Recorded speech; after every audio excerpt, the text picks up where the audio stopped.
मनीष देवगन के साथ।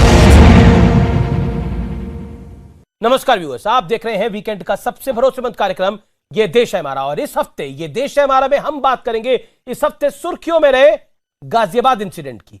आखिरकार एक सामान्य लॉ एंड ऑर्डर की सिचुएशन को किसने धार्मिक एंगल दिया, और आखिर क्यों उत्तर प्रदेश के 2022 के चुनाव से पहले सांप्रदायिकता का चोला यानी रंग चढ़ रहा है एक बार फिर से। आज ये देश है हमारा में हम इस पर करेंगे सीधी बात, और मेरे साथ कई दिग्गज मेहमान इस चर्चा में जुड़ेंगे।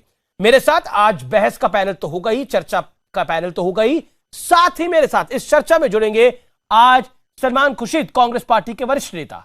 तो स्वागत है आपका, अभिनंदन है आपका ये देश है हमारा में।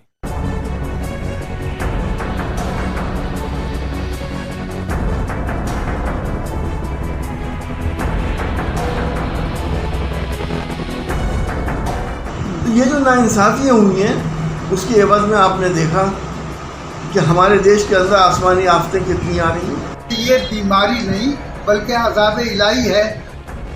क्या इस तरह के बयान मात्र संयोग हैं या फिर इसके पीछे एक बहुत बड़ा सियासी प्रयोग चल रहा है? क्योंकि गाजियाबाद में एक बुजुर्ग के साथ दुर्व्यवहार होता है जो बेहद गलत था, लेकिन क्राइम और कानून व्यवस्था के इस केस को तुरंत सांप्रदायिक रंग दे दिया जाता है। ट्विटर पर इसे दो धर्मों का मुद्दा बनाने के लिए एक ब्रिगेड और कुछ नेता कूद जाते हैं। देश में कोरोना का कहर टूटता है या तूफान आता है तो कहा जाता है कि बकरीद पर मस्जिदों में नमाज नहीं पढ़ने दी गई, इसलिए ये विपदा आई है। ये भी कहा जाता है कि शरीयत के साथ छेड़छाड़ की गई है, नाइंसाफियां हुई हैं, इसलिए भारत पर कहर टूटा। ये बयान सामान्य नहीं है और न तो सामान्य लोगों ने इन्हें कहा।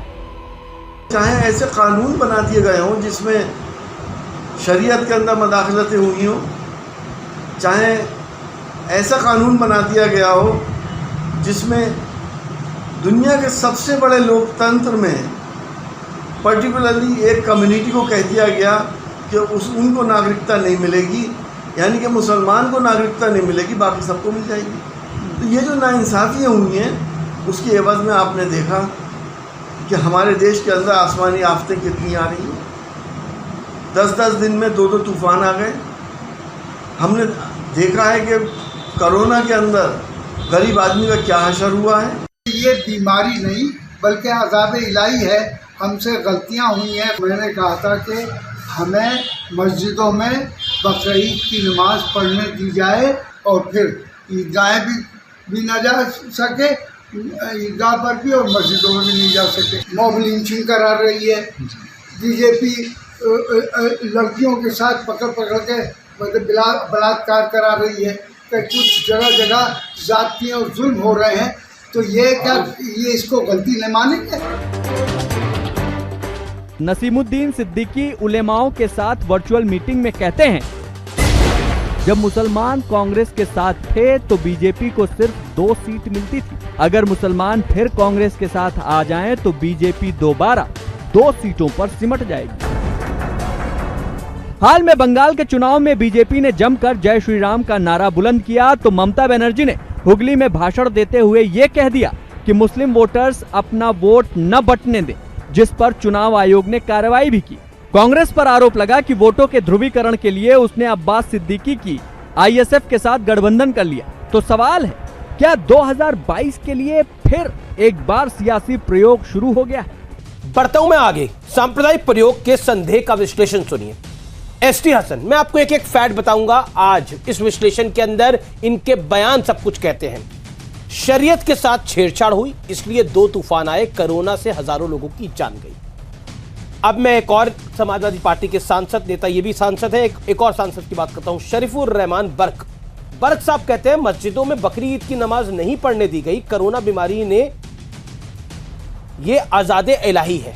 ये उन्होंने कहा कोरोना बीमारी नहीं, ये आजादे इलाही है। मैं बढ़ता हूं आगे। नसीमुद्दीन सिद्दीकी नेता कांग्रेस, मुसलमान कांग्रेस के साथ आ जाए तो बीजेपी 2 सीटों पे सिमट जाएगी, जो कि कई अखबारों में पब्लिश भी हुई खबर। और नसीमुद्दीन सिद्दीकी कांग्रेस पार्टी के नेता हैं, बीएसपी से आए हैं कांग्रेस पार्टी में और प्रियंका गांधी की टीम में शामिल हैं। मैं बढ़ता हूं आगे। गाजियाबाद की घटना कानून व्यवस्था का एक सिंपल मामला जिसको सांप्रदायिक रंग देने की भरपूर कोशिश हुई। अब मैं सीधा रुख करता हूं, मेरे साथ आज कौन कौन पैनल में जुड़ रहा है। मेरे साथ प्रेम शुक्ला है, भारतीय जनता पार्टी के वरिष्ठ नेता प्रवक्ता। मेरे साथ आचार्य प्रमोद कृष्ण है, कांग्रेस पार्टी को रिप्रेजेंट करते हैं और साथ ही साथ उत्तर प्रदेश कांग्रेस में भारी बड़ा दखल रखते हैं और प्रियंका गांधी की टीम के हिस्सा भी हैं। मेरे साथ सुमैया राणा जी हैं, प्रवक्ता हैं समाजवादी पार्टी की, उनका भी अभिनंदन है। तो आप तमाम मेहमानों का अभिनंदन है। मैं सबसे पहले इस चर्चा की शुरुआत आपसे करता हूं। सुमैया राणा, क्या आपको लगता है 2022 का जो चुनाव आ रहा है उसकी वजह से, चाहे वो गाजियाबाद का इंसिडेंट हो, चाहे वो एसटी हसन हो, चाहे वो बर्क साहब हो, सांप्रदायिक सौहार्द पर बार बार हमला हो रहा है? क्योंकि 2022 का चुनाव है, इसीलिए, क्योंकि वहां पर तुष्टीकरण चाहिए। सुमैया जी। जी बिल्कुल अमीश जी, देखिए जो जहां तक मैं अभी अमीश जी आपकी बातें सुन रही थी, उसमें आपने जो एसटी हसन साहब और शफीकुर रहमान बर्क साहब के जो बयान बताए, ये इसमें मुझे सांप्रदायिकता नहीं नजर आती। ये मुसलमानों का अपना एक अकीदा है कि इसमें अल्लाह नाराज है और उसकी वजह से ये अजाब भेजा जा रहा है। और ये सिर्फ मुसलमानों की बात क्यों कर रहे हैं? हमारे प्रधानमंत्री जी का ये मानना था, ये दावा था कि थाली पीटने से, ताली पीटने से और लाइटिंग करने से, जो है दिए जलाने से कोरोना भाग जाएगा। ये उनका अकीदा था। मुसलमानों का ये अकीदा है कि अल्लाह जो है नाराज हो जाता है। एक चीज, कोयम्बटूर में एक मंदिर बनाया जाता है कोरोना देवी के नाम से, तो ये सांप्रदायिकता क्यों दिख रही है?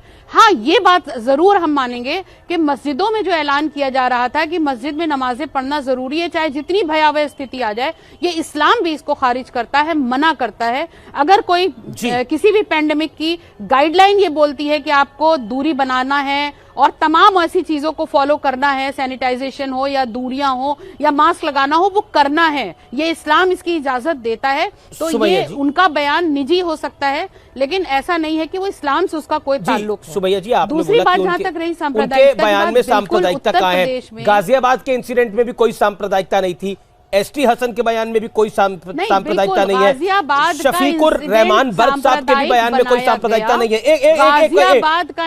एक सेकंड, जहां तक आपने प्रधानमंत्री ने कहा था थाली पीटने के लिए और लाइट जलाने के लिए, वो हौसला बढ़ाने के लिए कहा था, उन्होंने कोरोना खत्म हो जाएगा, ये बाइट अगर आपके पास कहीं है तो लाइव मैं आपको मौका देता हूँ, मेरे चैनल पे प्ले कर दीजिए। फेलियर भी तो मानिए। सवाल तो सुनिए मैडम, आप इस तरह से नाराज होंगी। गवर्नमेंट का फेलियर है कि नहीं है, आप बताइए। मैं क्या बताऊं? लॉ एंड ऑर्डर का फेलियर है कि नहीं है, ये आप बताइए मुझे। पहले तो वहां पे प्रेम शुक्ला है जो सरकार की तरफ से जवाब देंगे, लेकिन मेरा एक आपसे बड़ा सिंपल सवाल है मैडम, आप मुझे बताइए कि प्रधानमंत्री ने कहां ये बाइट दी, कहां ये कहा कि थाली पीटने से और लाइट जलाने से कोरोना चला जाएगा? वो हौसला अफजाई के लिए था। अब डॉक्टरों पे पुष्पों की वर्षा, चाहे वो हिंदू हो, मुसलमान हो, सिख हो, ईसाई हो, उससे कोरोना तो नहीं भाग जाएगा। ये उनका हौसला बढ़ाने के लिए किया गया था ना, ये उनका हौसला बढ़ाने के लिए किया गया था ना, कोरोना से लड़ने के लिए। तो मुझे बताइए ना, एक सेकेंड, पूरे देश में आप थाली पिटवा रहे थे, पूरे देश में आपने दिए जलवा डाले, और ये शफीकुर रहमान क्या पिटवा रहे हैं? सिर्फ लड़ाई, शफीकुर रहमान बर्क क्या पिटवा रहे हैं? एसटी हसन क्या पिटवा रहे हैं? गाजियाबाद के अंदर क्या पीट रहे थे? शफीकुर रहमान बर्क हो या एसटी हसन साहब हो, बात सुनिए आप मेरी, शफीकुर रहमान साहब आपकी बात सुन रहा हूं, लेकिन आप मेरे सवाल का जवाब तो दीजिए मैडम। उनका बयान सांप्रदायिक कहां से हो गया? उन्होंने तो अपने अकीदे को कहा, शरीयत के साथ छेड़छाड़ हुई, शरीयत के साथ छेड़छाड़ हुई, इसलिए दो तूफान आए। मेरा देखिए, ये बयान पुराने हैं, मेरा पॉइंट ये है कि 2022 से पहले एक बार फिर मुस्लिम तुष्टीकरण का कार्ड खेला जा रहा है। पॉइंट ये है, जय श्री राम के नाम पर गाजियाबाद में लोगों को पीट दिया गया, एक व्यक्ति को पीट दिया गया, एक मुस्लिम व्यक्ति को पीट दिया गया, जो खबर झूठी निकली, जो खबर फ्रॉड निकली, जो खबर फेक निकली, और उसमें समाजवादी पार्टी का नेता ने उसको लाइव करा और जिसके ऊपर आज एफआईआर दर्ज की गई है। अब आप मुझे बताइए, ये सांप्रदायिक रंग का चोला नहीं है क्या? पहला बयान भी यही था कि हमसे जय श्री राम, बिल्कुल नहीं, बिल्कुल नहीं। जो पीड़ित हैं उनका खुद का बयान यह है कि जय श्री राम मुझसे बुलवाया गया। उन्होंने झूठ क्यों बोला? कार्रवाई तो उनके खिलाफ भी होनी चाहिए थी, मिसगाइड तो उन्होंने भी किया। लाइव करने वाला प्रथम दृश्य ये देख रहा है कि यहाँ पर इस तरीके की वारदात होती है, तो जांच के बाद पता चला कि वो हिंदू थे कि मुसलमान थे या किस जात के थे। आप खुद उत्तर प्रदेश से आते हैं, बीजेपी राष्ट्रीय टीम का हिस्सा है, प्रवक्ता है, नेता है। उससे पहले, उससे दशकों पहले आप पत्रकार भी रहे, दशकों तक का पत्रकार भी रहे। इन सब बयानों को अगर आप कोलेट करेंगे और अगर आपको एक एडिटोरियल लिखना होगा तो उसका हेडलाइन क्या होगी, बताइए जरा। एसटी हसन, शफीकुर रहमान बर्क, नसीमुद्दीन सिद्दीकी, गाजियाबाद की घटना, बोलिए। अकीदे के नाम पर इस्लामी जिहाद, यह जो है आप लगातार जो है कह रहे हैं कि चूंकि हमको नमाज नहीं पढ़ने दी गई इसलिए कोरोना आ गया, तो ये कहना एक तरह से मानसिक जिहाद है। आप लोगों के दिमाग में ये बैठाना चाहते हैं कि महामारी के समय महामारी के प्रोटोकॉल का पालन न करना यही इस्लाम है। इस्लाम में जबकि बहुत स्पष्ट तौर पर कहा गया है कि जब भी महामारी का समय हो उसमें लोगों को स्वस्थ रखना, लोगों के स्वास्थ्य के प्रति जो है जागरूक रहना, ये इस्लाम है। लेकिन कुछ लोग चूंकि जो जिहाद, जिसने इस्लाम का गलत तर्जुमा करके लोगों ने जिहाद पूरी दुनिया में फैलाया, उसी तरह का एक जिहादी सोच जो है वो चुनावी राजनीति में भी विकसित करने का प्रयत्न लंबे समय से हुआ है। विपक्ष का ये आरोप है राम भक्तों पर गोलियां चलाना, राम भक्तों लेकिन पर गोलियां चलाने पर ये सब कुछ उस काल में इस कहा तुष्टिकरण का फायदा आपको होता है। जरूरत पड़ती तो और लाशें बिछा देते। इस तुष्टिकरण का फायदा आपको होता है। जो गाजियाबाद की घटना हुई, इस एक्शन का रिएक्शन बीजेपी को होगा, फायदा आपको होगा। देखिए अमीश जी, 1952 से सवाल है, जवाब दीजिए। 2021 तक आप बार-बार नहीं, मैं उसी का जवाब दे रहा हूं। बिल्कुल प्रेम जी। 1952 से लेकर 2021 तक लगातार ये आरोप लगता है, तो ये लोग इतने दिन में इतने समझदार भी नहीं हुए कि हमको फायदा पहुंचाने वाले बयान क्यों देते हैं, हमको फायदा पहुंचाने वाली हरकतें क्यों करते हैं। आप तो हमारे नुकसान में काम कीजिए ना, आप हमारा फायदा क्यों पहुंचाना चाहते हैं। आप जो है, जो मामूली आपराधिक घटना है, उस आपराधिक घटना में जय श्री राम का नाम बदनाम करने की चेष्टा करके, सांप्रदायिक ध्रुवीकरण करके, सांप्रदायिक विद्वेष फैलाने का कुकर्म लगातार समाजवादी पार्टी के नेता क्यों करते हैं। सुमैया जी कुछ कहना चाहती हैं इसके ऊपर, और फिर मैं आचार्य जी आपका रुख करूंगा। Sumaiya Rana, respond to Prem Shukla. प्रेम शुक्ला जी कुछ पन्ने पलटना भूल जाते हैं।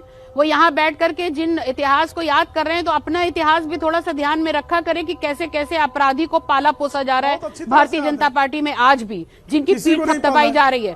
आप एक बात बताइए, यहाँ पे बैठकर अगर वहां पर जय श्री राम बुलवाया किसी ने भी, चाहे वो हिंदू रहा हो या मुसलमान रहा हो, तो उसके खिलाफ सरकार कार्रवाई क्यों नहीं कर रही। सरकार में तो आप बैठे हुए हो, सरकार में तो आप बैठे हुए हो, आपके पास तो पूरी पावर है। आप यहाँ बैठ करके रोना क्यों हो रहे हो। आप लॉ एंड ऑर्डर की बात क्यों नहीं करते हो। जहाँ लॉ एंड ऑर्डर की बात होगी, जहाँ कानून की बात होगी, जहाँ व्यवस्था की बात होगी, आप आकर के यहाँ पे बैठ करके हिंदू मुसलमान नहीं है। आपके पास जवाब देने के लिए कुछ नहीं है। आप यहाँ पर आकर के बैठ के एक ही राग पीटते हैं, सांप्रदायिकता, जबकि सांप्रदायिकता का सबसे बड़ा स्रोत भारतीय जनता पार्टी नहीं है। कोई उत्तर दिया ही नहीं जा सकता। जहालत का क्या उत्तर हो सकता है, जहालत का क्या उत्तर हो सकता है।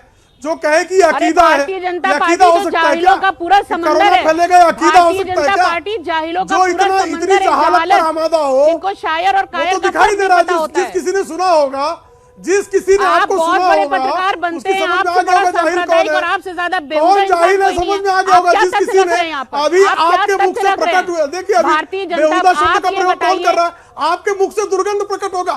आपके संस्कार में जो है अभद्रता शब्द है, मेरे संस्कार में नहीं है। मैं भारतीय जनता पार्टी का प्रतिनिधि हूं, मैं आपकी तरह गलित संस्कृति से नहीं आया हूं, मैं नाली से निकला हुआ व्यक्तित्व नहीं हूं। हम लोग जो है शब्दों की मर्यादा रखिए। देखिए मेरे को लगता है कि दोनों तरफ से शब्दों की मर्यादा का चयन, शब्दों का चयन ठीक होना चाहिए। लेकिन सुमैया जी देखिए मुझे लगता है प्रेम जी, आपको भी जो आपने शब्द बोला वो आपको नहीं बोलना चाहिए। ये मेरा निवेदन है आपसे, आप शालीन व्यक्ति है, मेरा निवेदन है आपसे, आप मेरी बात को समझिए और मानिए प्लीज। मेरी रिक्वेस्ट है, मेरी चर्चा में इस तरह की भाषा का हम इस्तेमाल नहीं करते। दूसरी चीज सुमैया राणा, आपने बोला किसने करा। हाँ, लॉ एंड ऑर्डर के इशू है। आप प्रेस कॉन्फ्रेंस करती हैं, या फिर आपके अनुराग भदौरिया समाजवादी पार्टी के वरिष्ठ नेता है, वो प्रेस कॉन्फ्रेंस करते, सुनील यादव प्रेस कॉन्फ्रेंस करते, जूही सिंह प्रेस कॉन्फ्रेंस करती, अखिलेश यादव जी प्रेस कॉन्फ्रेंस करते, आशीष यादव प्रेस कॉन्फ्रेंस करते। लेकिन आपके नेता ने इस पूरे मुद्दे को हिंदू मुसलमान के साथ जोड़ दिया। यह कहा ये हिंदू लड़के थे जिन्होंने मुसलमान की दाढ़ी काटी और जय श्री राम का नारा लगवाया। तो सांप्रदायिक बताने की तो कोशिश करी ना आपने।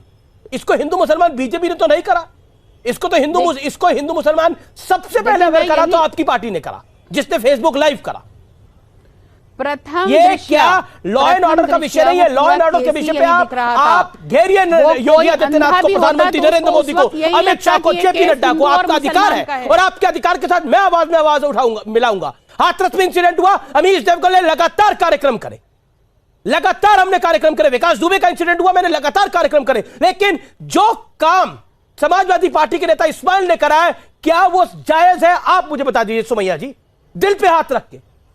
उन्होंने पहले इसको हिंदू मुसलमान कहा, उसके बाद पूरी लॉबी लग गई, पूरी लॉबी लग गई, जिसने बोला देखिए ये जो है असाउद्दीन ओवैसी ने कहा हिंदूवादी गुंडे हैं। बोलिए मैडम। मैं बोल रही हूं, आप सुनिए कि जिसने भी अगर ये चाहे जाने में या अनजाने में अगर किसी भी तरीके का सांप्रदायिकता फैलाने या माहौल बिगाड़ने का काम किया है, बिल्कुल पुलिस को उसके खिलाफ कार्रवाई करनी चाहिए, सरकार को कार्रवाई करनी चाहिए। सरकार बैठकर क्या कर रही है, मुंह देख रही है। कोई आपका हाथ रोक रहा हो, कोई आपको पकड़ रहा हो, आपके पास लॉ एंड ऑर्डर नहीं है, आप किसी व्यवस्था को कायम रखने में नाकाम रहे BJP. Madam law and order पे आप प्रेम शुक्ला को घेरिए। अरे आप जांच कराओ ना, आप जांच कराओ और आप कार्रवाई कराओ उसके ऊपर। प्रेम जी के पास मैं आपके पास आऊंगा जवाब लेने के लिए। प्रेम शुक्ला, आचार्य प्रमोद कृष्णम भी काफी देर से इंतजार करें। आचार्य जी बताइए, आचार्य प्रमोद कृष्णम आप खड़े कहां हैं? उत्तर प्रदेश में कहा जाता है कि कांग्रेस खड़ी है लेकिन बिना पैरों के। देखिए अमीश देवगन जी बहुत देर बाद मेरे पास आए, आपका शुक्रिया। मसला नसीमुद्दीन सिद्दीकी ने क्या कहा, मसला इमरान प्रतापगढ़ी क्या कह रहे हैं और ये चिट्ठी कौन किसको लिख रहा है, ये मसला नहीं है। बीमारी ये नहीं है, बीमारी की जड़ में जाना पड़ेगा आपको। और बीमारी की जड़ ये है अमीश जी कि महाभारत के अंदर जब कुरुक्षेत्र का युद्ध हो रहा था, महाभारत चल रहा था, तो उसमें द्रोणाचार्य जी चक्रव्यूह की रचना किया करते थे। और जब चक्रव्यूह की रचना की गई तो उनसे पूछा गया कि आप ये चक्रव्यूह की रचना क्यों कर रहे हैं, तो उन्होंने कहा कि इसमें जो भी प्रवेश करेगा वो मार दिया जाएगा, मारा जाएगा, और इस चक्रव्यूह को कोई तोड़ नहीं सकता है, और अगर इसको कोई तोड़ना जानता है तो सिर्फ अर्जुन तोड़ना जानता है। तो 2022 का जो चुनाव है ये एक महाभारत है और कुरुक्षेत्र इसका उत्तर प्रदेश है, और इसमें चक्रव्यूह की रचना, धर्म के चक्रव्यूह की रचना बीजेपी करने लगी है। अच्छा, और इस चक्रव्यूह में जो आचार्य जी मुझे टोकना पड़ेगा, मुझे टोकना पड़ेगा। ये एसटी हसन बीजेपी से आते हैं, शफीकुर रहमान बर्क बीजेपी से आते हैं, नसीमुद्दीन सिद्दीकी बीजेपी से आते हैं, उमेद पहलवान बीजेपी से आते हैं। मैं आपसे जाना हूं, इमरान प्रतापगढ़ी बीजेपी से आते हैं, सब लोग बीजेपी से आ रहे हैं। करेक्ट।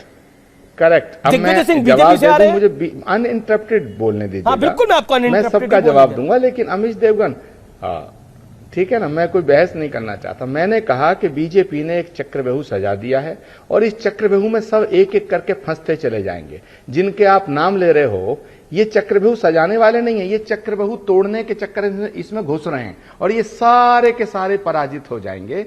अब सवाल इस बात का है अमीश देवगन जी कि समाजवादी पार्टी चाहती है सारे मुसलमान इकट्ठे हो जाएं और समाजवादी पार्टी को वोट दे दें, और बीजेपी चाहती है सारे हिंदू इकट्ठे हो जाएं तो वो बीजेपी को वोट दे दें।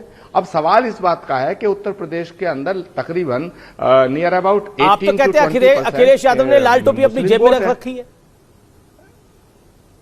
पहले मेरी बात तो पूरी होने दो। जी। मैं क्या कहता हूं, मैं तो जो कह रहा हूं उसको तो जाने दो ना। तो मैं ये कहना चाहता हूं कि 18 से 20% मुस्लिम वोट है, तो जब लड़ाई हिंदू वर्सेस मुस्लिम हो जाएगी तो ये कहने की जरूरत नहीं है कि कौन जीतेगा। अरे भाई 80 वर्सेस 20 लड़ाई हो जाएगी तो इसे बीजेपी को कौन हराएगा। ये बीजेपी के हक में जा रहा फैसला। ये सारी जो कवायद है, ये सारा जो जितना भी चक्रव्यूह सजाया जा रहा है, इससे फायदा किसको पहुंच रहा? भाजपा को पहुंच रहा। और बीजेपी चाहती है कि लड़ाई हिंदू मुस्लिम हो जाए। और बीजेपी ने जो चक्रव्यूह सजाया है ये धर्म के आधार पे बना हुआ चक्रव्यूह, इसमें अमीश देवगन जो फंसेगा वो उसका पतन हो जाएगा। नहीं, और तो फिर आप चक्रव्यूह में जान के भी फंस रहे हैं। मैं 30 सेकंड में प्रेम शुक्ला से जवाब लेता हूं। प्रेम शुक्ला, ये चक्रव्यूह आपने रचाया है, ये सब आप लोग ऑपरेट कर रहे हैं, एसटी हसन को या फिर दिग्विजय सिंह को, शफीकुर रहमान बर्क को, उमेद पहलवानों को? जी 30 सेकंड। मैं अत्यंत विनम्रतापूर्वक आदरणीय मैं अत्यंत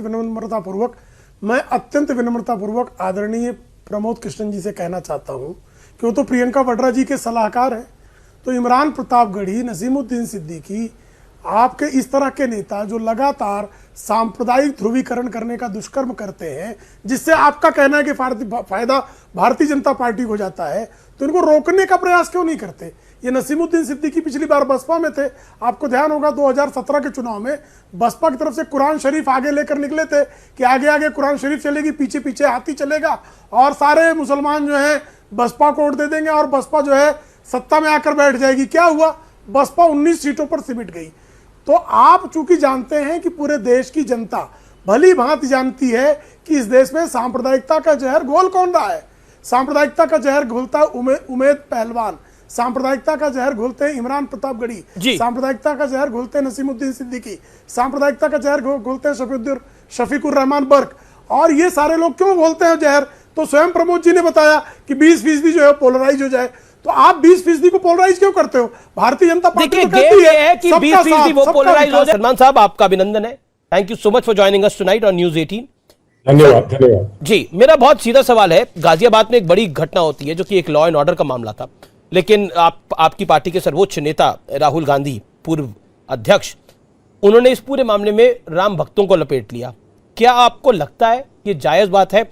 आपके दो नेता सलमान निजामी और मशकूर उस्मानी, जो बिहार से चुनाव भी लड़े आपकी टिकट पर, उन्होंने भी इस पे पूरे मुद्दे में धर्म का कार्ड खेला। एफआईआर भी हो चुकी है, बोलिए। देखिए, आप ये तो नहीं चाहते हैं कि इसका निर्णय और फैसला एक कोई पॉलिटिकल दल सुना दे। तो कोर्ट का मामला है, एक एफआईआर हुई है, लेकिन जब भी एफआईआर होती है और जिससे एक उत्तेजना पैदा हो, ऐसी कोई स्थिति हो जो आवाम में, जनता में कोई उत्तेजना पैदा हो, तो उसके कथन कई या उसके बारे में कुछ सूचनाएं प्राप्त होती हैं, कभी सही भी होती हैं, कभी सही नहीं भी होती हैं, और उस पर प्रतिक्रियाएं आती हैं। सोच समझ के आनी चाहिए और सोच समझ के आती हैं, ताकि ऐसा ना लगे कि कोई पक्षपात हो रहा है या किसी को भड़काया जा रहा है या किसी को कोई कष्ट पहुंचाया जा रहा है, किसी को कोई चोट पहुंचाई जा रही है। अब अगर उसमें कहीं कोई त्रुटि हो, अगर उसमें कोई असत्य हो, तो उसको स्पष्ट कर देना चाहिए। वो आपका काम है, मीडिया का काम है कि आप छानबीन करते हैं और प्रथम दृष्टि से जो आप समझते हैं सही है, जो हुआ है, उसको आप उजागर करते हैं, और उसको देखकर जो भी एक जिम्मेदार राजनीतिज्ञ होता है वो स्वीकार करता है कि हाँ, ये बात जो मैंने कही थी वो बात नहीं है। राहुल जी तो जिम्मेदार व्यक्ति हैं। सही है, हमारे पास तथ्य है, मेरा काउंटर क्वेश्चन है इसमें सलमान जी, कि ऐसा है कि ये बात सही है, लेकिन अंततः जो फैसला है वो तो कोर्ट ही सुनाएगा ना। जी बिल्कुल, आपकी बात जायज है कि कोर्ट ही फैसला सुनाएगा, निर्णय कोई नहीं दे सकता। लेकिन राहुल गांधी एक जिम्मेदार नेता है, सलमान निजामी एक जिम्मेदार नेता है, मशकूर उस्मानी एक जिम्मेदार नेता है। मैं सलमान निजामी और मशकूर उस्मानी की बात करूं तो इन्होंने तो आग में घी डाला। एक simple law and order issue को इन्होंने कम्युनल एजेंडा बनाने की कोशिश करी और इसको ऑर्केस्ट्रेट करा गया और फिर ट्विटर पे खूब चलाया गया।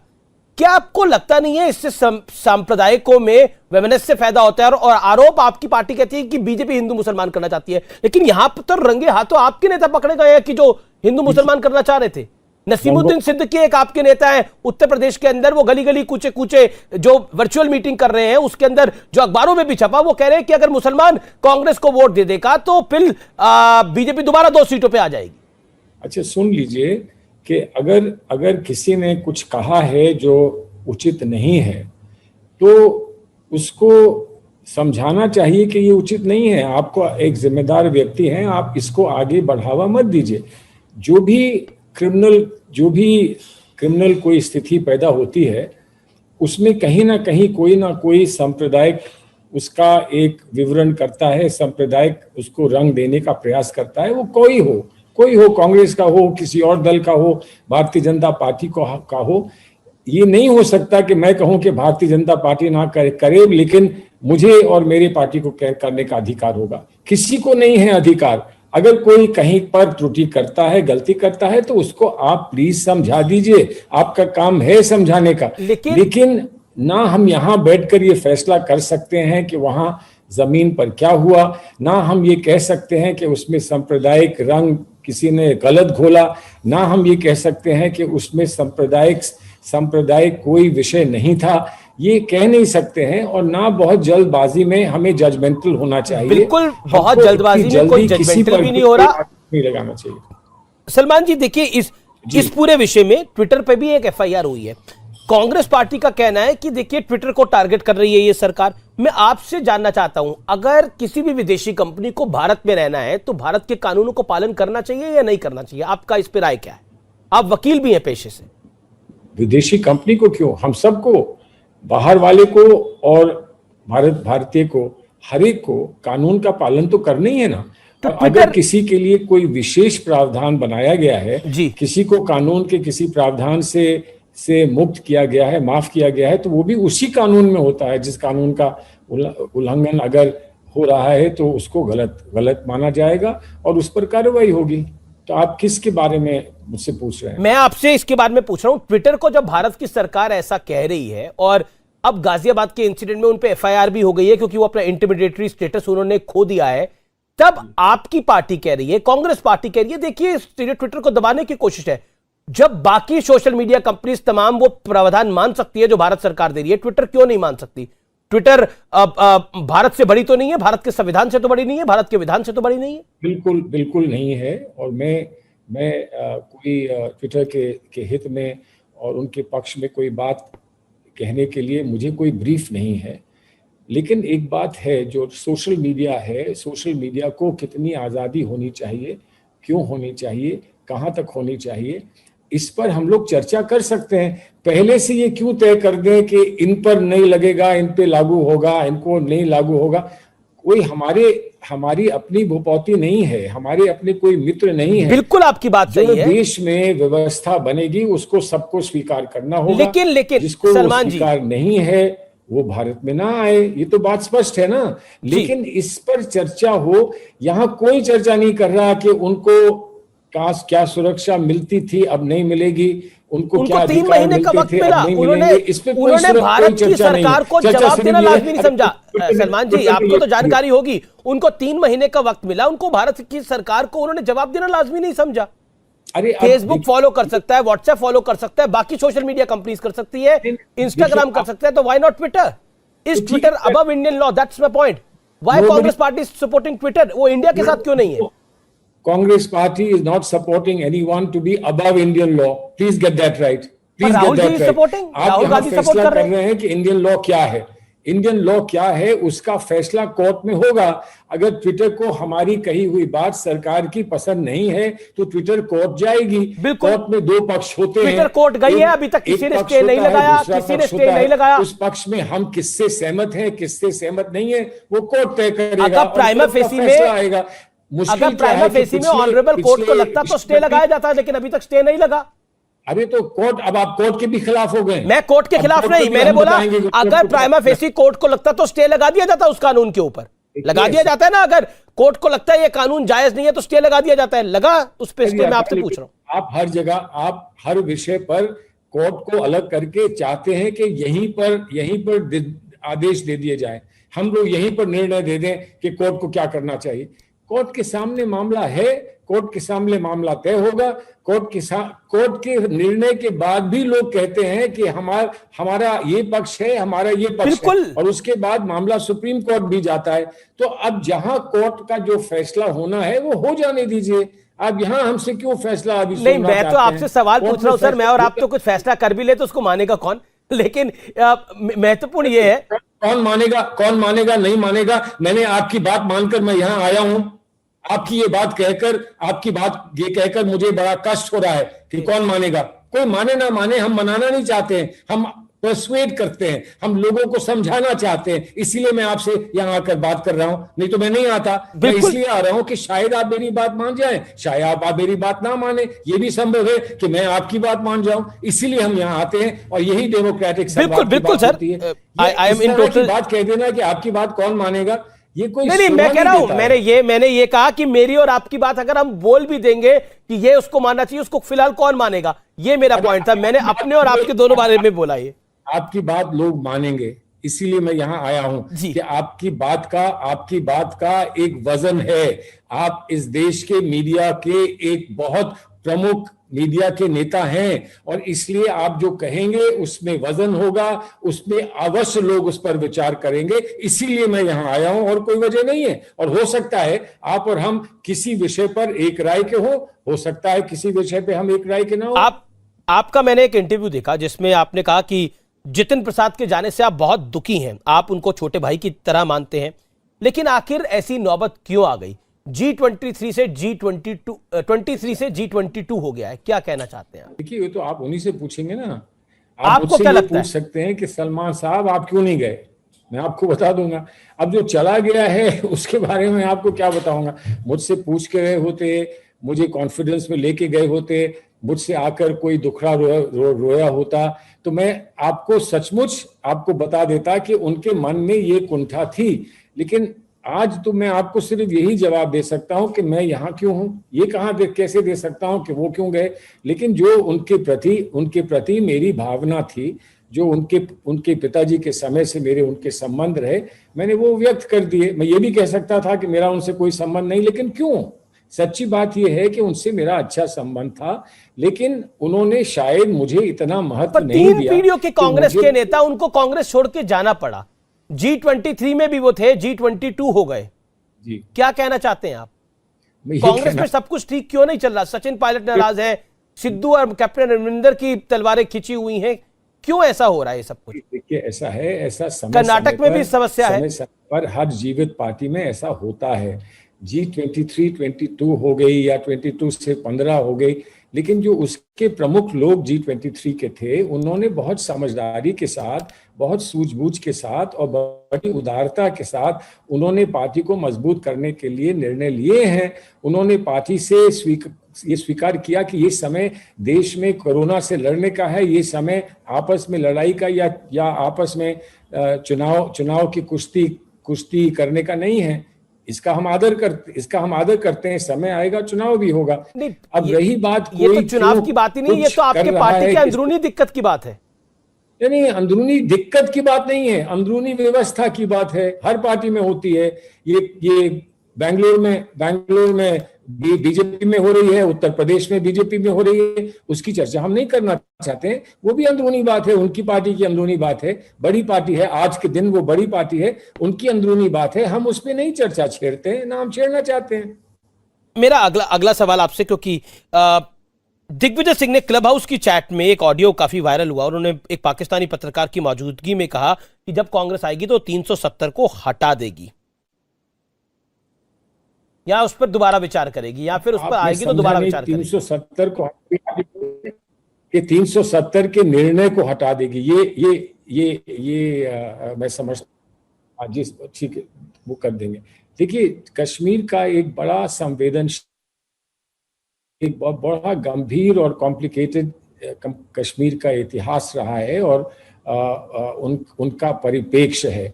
उस परिप्रेक्ष्य में जो वहां की भावनाएं हैं लोगों की कि हमको बौना कर दिया, हमको छोटा कर दिया, हमारे अधिकार हमसे ले लिए, उस संदर्भ में दिग्विजय सिंह ने वो बात कही होगी। आप दिग्विजय सिंह की बात का समर्थन करते? जी, आप दिग्विजय जी की बात का समर्थन करते? सॉरी, नहीं, मैं समझा नहीं। दिग्विजय सिंह ने इस बात को कहा होगा और मैं समझता हूं उनसे आप अगर बुलाकर इस तरह से अगर चर्चा करेंगे तो अवश्य उसको विस्तार से वो आपको समझाएंगे।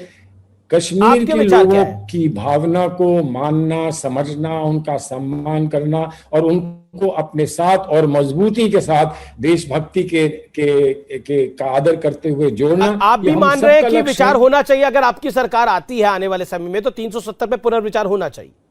नहीं, किस पे विचार होगा वो तो मैनिफेस्टो बताएगा, जब मैनिफेस्टो आएगा। लेकिन कश्मीर को सुदृढ़ करना, कश्मीर को और मजबूती से देश से जोड़ना और कश्मीर को सम्मान देना, मैं समझता हूं इस पे तो सभी विचार करेंगे। भारतीय जनता पार्टी तो आज भी कर रही है विचार।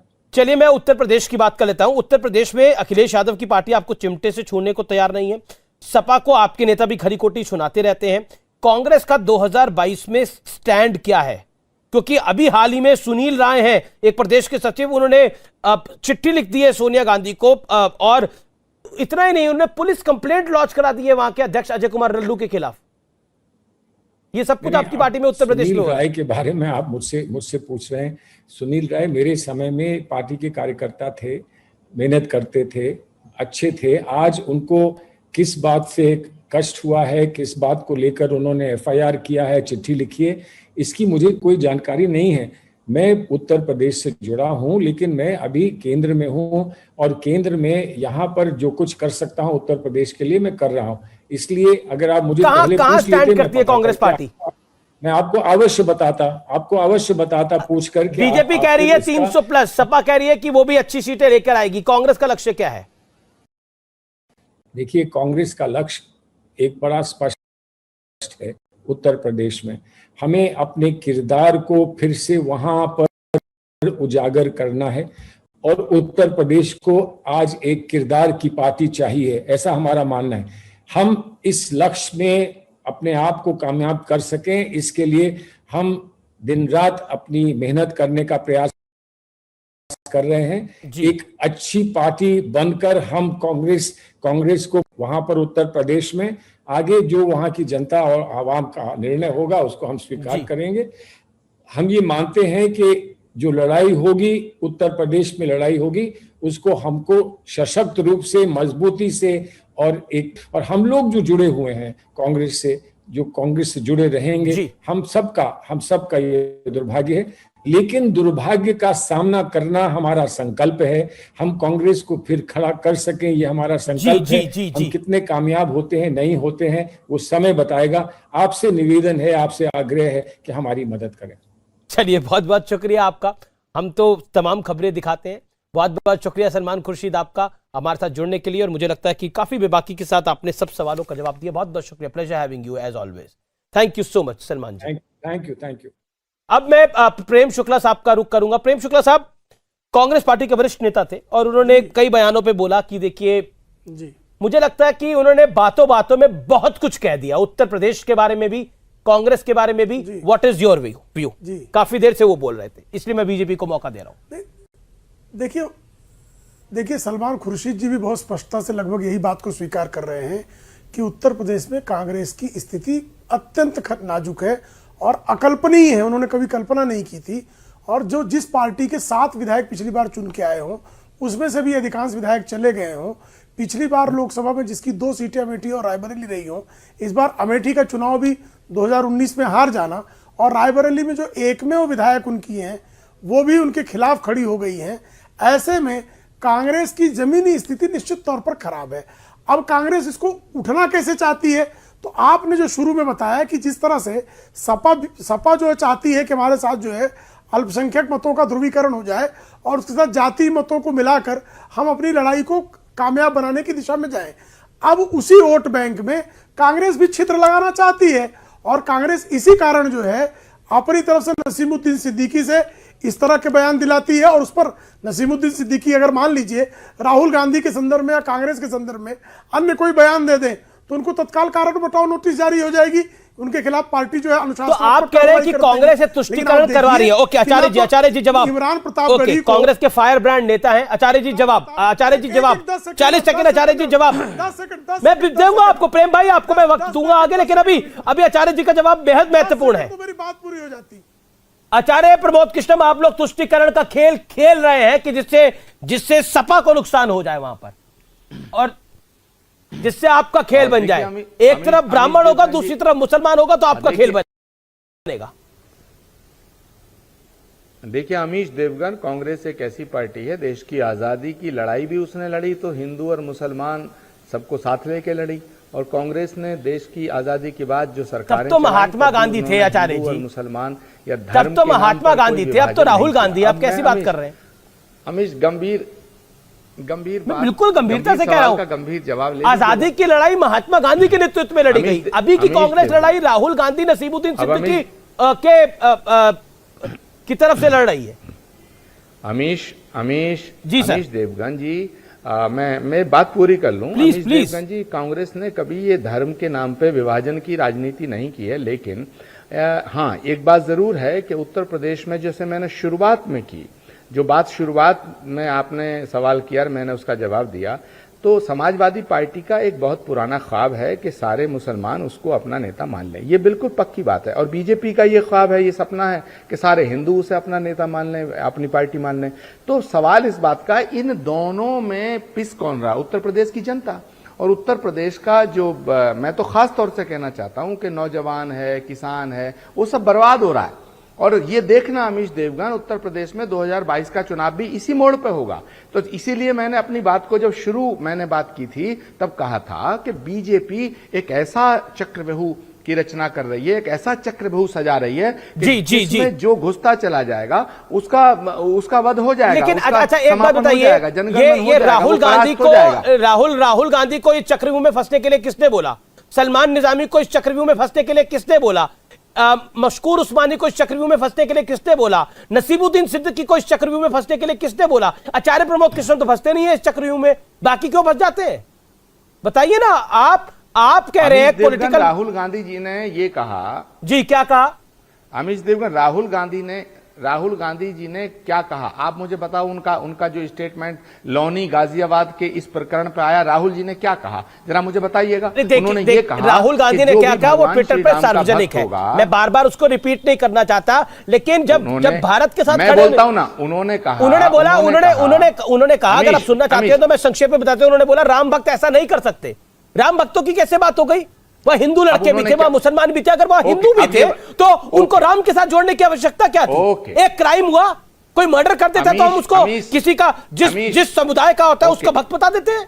ये गलत है, गलत को गलत कहना चाहिए आचार्य जी। अमीश, क्या राहुल गांधी ये कहते कि राहुल गांधी क्या ये कहते कि राम भक्त ऐसा करते हैं? क्या किसी बुजुर्ग को पीटना और राम भक्ति ये तो है? बुजुर्ग को पीटना गलत है, लॉ एंड ऑर्डर की बात है। योगी पे हमला करते हैं, जेपी नड्डा पे हमला करते हैं, अमित शाह पे हमला करते हैं, प्रधानमंत्री मोदी पे हमला करते हैं, करे हमला, वो किसी ने रोका है उनको क्या? लेकिन राम के साथ जोड़ने की आवश्यकता क्या थी? जब ट्विटर और भारत की लड़ाई होती है तो वो ट्विटर के साथ खड़े होते हैं, भारत के साथ क्यों नहीं खड़े होते? पॉइंट ये उठेगा आचार्य जी, क्यों नहीं उठेगा यह सवाल? अमीश देवगन, राहुल गांधी शिव के भक्त हैं और तुलसीदास जी ने लिखा है, राहुल गांधी भगवान शिव की आराधना करते होंगे, लेकिन नहीं भावा।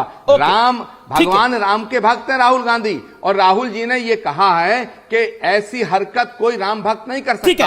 और राम जो है मर्यादा पुरुषोत्तम है, क्षमाशील, दया, जवाब ले लेता हूं, भगवान राम को करुणा निधान कहा गया है। तो जो भगवान राम का भक्त है वो ऐसे काम नहीं कर सकता। भगवान शंकर के भक्त है वो, इसमें राहुल जी के को कटघरे में प्रभु राम तो भगवान शंकर के भक्त थे। तो राहुल जी तो अपरंपार है। देखिए, नहीं, सवाल ये है अमीश जी कि जब वहां जय श्री राम का नारा लगाने की पुष्टि ही नहीं हुई, उसके पहले राम भक्तों को आप भाषण क्यों देने लगे?